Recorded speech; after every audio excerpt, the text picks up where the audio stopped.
এখনকার দিনে এসে যে আমাকে বলতে হচ্ছে, এটা বলাটাও আমার দুঃখের লাগছে।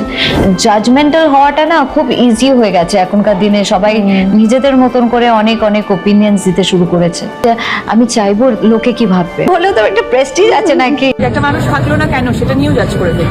আমরা কেউ নই জাজ করা, সবাই সবারই জার্নি কমপ্লিট করতে এসেছে এখানে। আর যদি থাকার থাকে থাকবে, যদি না থাকার থাকে থাকবে না।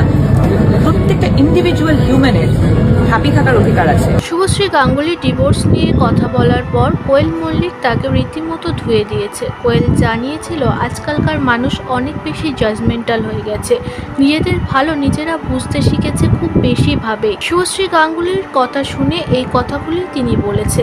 শুভশ্রী গাঙ্গুলি রাজ চক্রবর্তীকে ডিভোর্স দিয়েছে, একথা সোজাসুজি স্বীকার করে নিয়েছে সমাজ মাধ্যমে।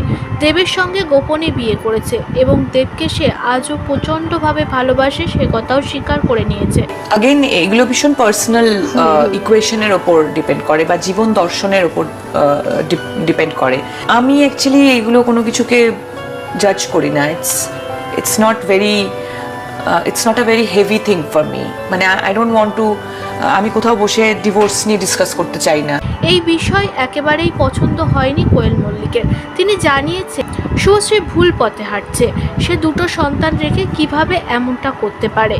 কিন্তু তাদের এই বাকযুদ্ধের মধ্যে নতুন করে এন্ট্রি দিয়েছে অবশেষে শ্রাবন্তী চ্যাটার্জি। তিনিও শুভশ্রীর পক্ষ নিয়েই কথা বলেছে। কোয়েলকে সোজা সাপটা জানিয়েছে জীবন একটাই, যার যেভাবে বাঁচতে ইচ্ছা করে সে তো সেভাবেই বাঁচবে। এটা ঠিক, আমরা সফট টার্গেট, যেহেতু আমরা পাবলিক ফিগার, আমাদেরকে নিয়ে টানা হয়। তারা ভালো থাকলেই ভালো, তাদের পার্সোনাল চয়েস, এ কি তাদের লাইফ, তারা বুঝবে। এখানে নিয়ে বক্তব্য করে তো লাভ নেই। কোটি কোটি মানুষের মধ্যে কত রকম কিছু হচ্ছে সেগুলো তো মানুষ জানতে পারছে না। যেহেতু আমরা আর্টিস্ট, আমরা পাবলিক ফিগার, আমাদের লাইফটা নিয়ে আরো বেশি মানুষের চর্চা করতে ভালো লাগে। তো আমি মনে করি যার যেটা চয়েস, যে যেখানে ভালো থাকে, কারণ জীবন একটাই।